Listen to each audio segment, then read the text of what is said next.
Hi, Bot.Recoil here again with a new video. I've chosen for a different style of video today, no facecam, based on a comment from Crazy Monkey on my Reddit post. Let me know if you like it. Today I'll be talking about confidence. You probably heard of it before. It's about taking gunfights, clutching, and overall having the feeling of making the right decision. As it is defined on Google, when you Google search confidence, it's the feeling or belief that one can have faith in or rely on someone or something. On someone or something.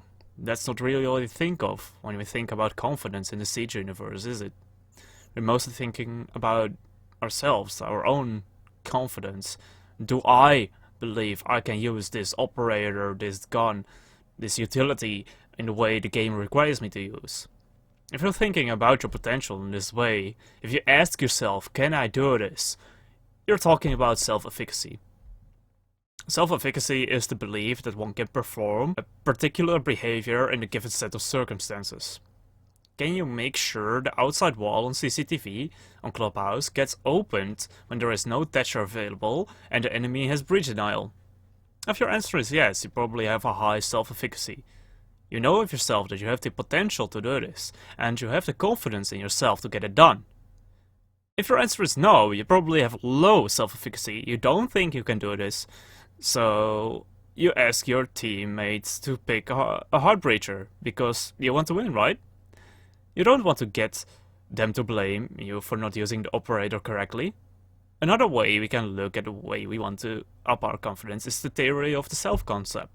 This self-concept is the way others see us and the way we see ourselves. Your self-concept becomes with the years more complex because it's built up from your experiences. So it's a thing that goes beyond just a game and is a general aspect of life.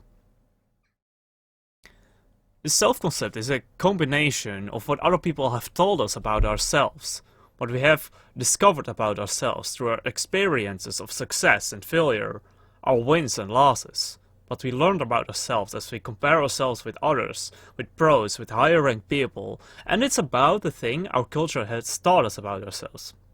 We are being pushed with advertising to compare ourselves to others who are prettier, smarter, more athletic, make more money, or are with someone that's more attractive. Too often the focus lies on things we are not, rather than what we are. This focus of not good enough is meant to watch more videos on how to get better, to select the right attachments, to use the same settings as the pros. This way has a side effect of shaping our view of ourselves and the way through which we view others. We generally adore the people that are better than us. We want to be them, so we do everything in our power to become just like them, to play like they do.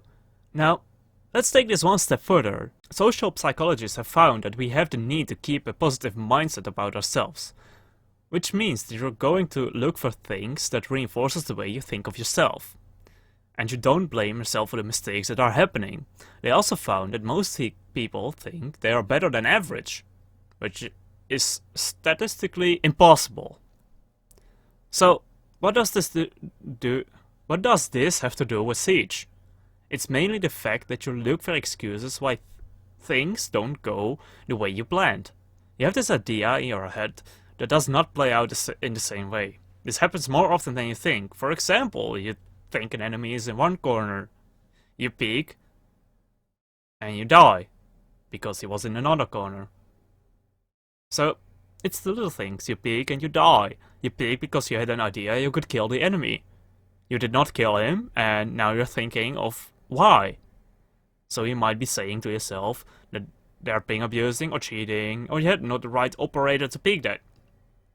It was because he had an ACOG and you had a holo.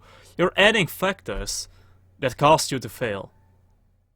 So this moment that you, for example, die, the moment you peeked, you're in a comfortable state of arousal.